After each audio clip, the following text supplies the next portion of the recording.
Good day to all of you guys.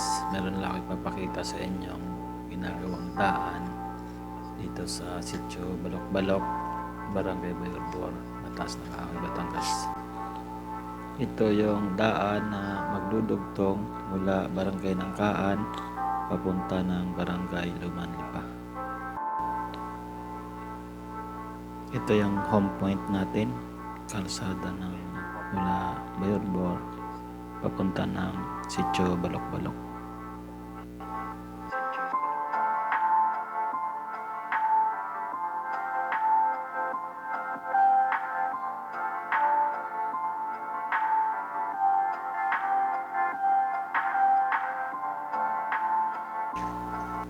At ito naman yung Barangay Lumanlipa.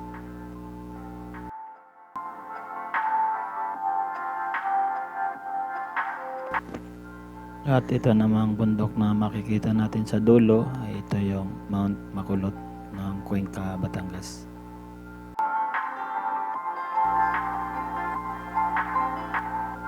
Ito naman yung Taalik, sunset, at yung makikita natin parang isla, ayun po yung Taal Volcano. Yan po yung active ngayon. At ito naman yung sa may Barangay Nangkaan at yung pinakadulo ay bayan ng Balete. At dito ay may napapansin akong bundok na kinakalkal. Bali, ito yung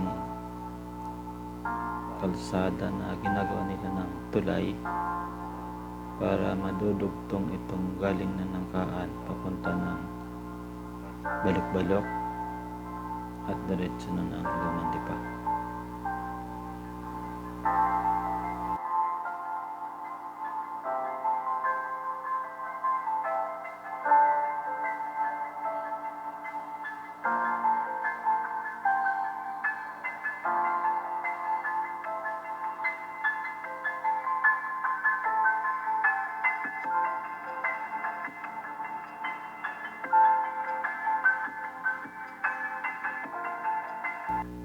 At ito naman yung manggagaling ng Barangay Nangkaan.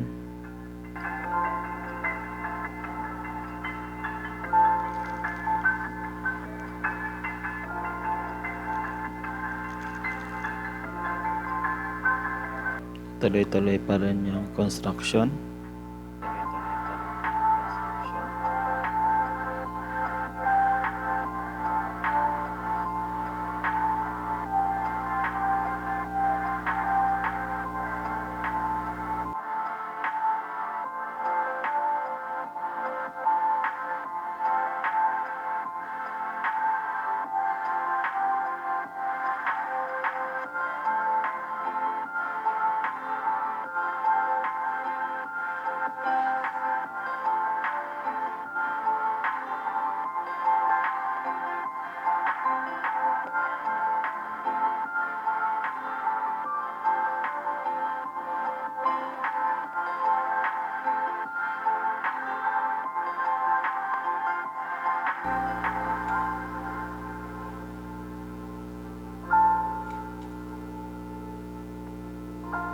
At ito naman yung magdudugtong ng kalsada mula doon sa Sitio Balok-Balok.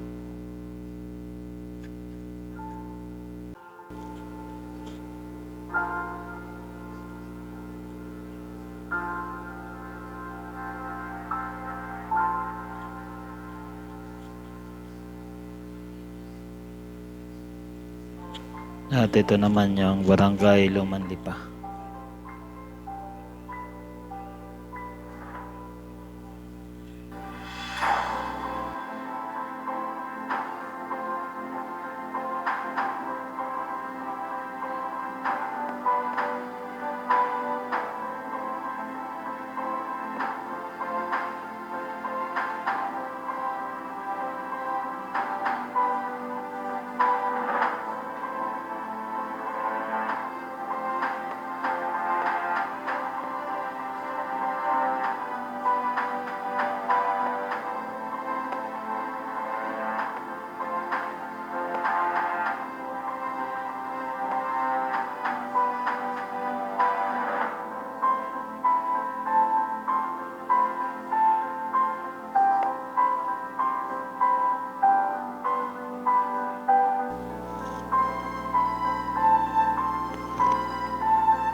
At ito naman yung daan na magdudugtong mula dyan sa Sitio Balok-Balok papunta ng Barangay Manggahan.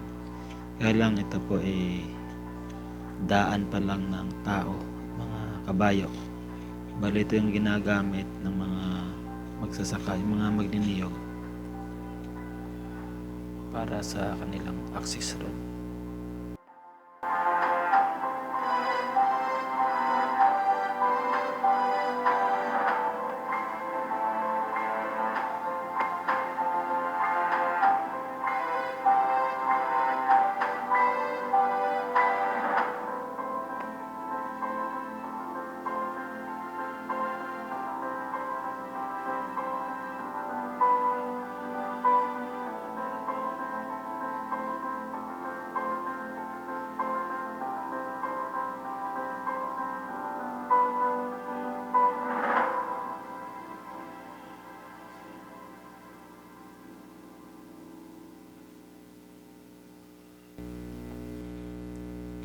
Kung umabot ka sa panonood hanggang dito, maraming salamat sa iyo, kaibigan.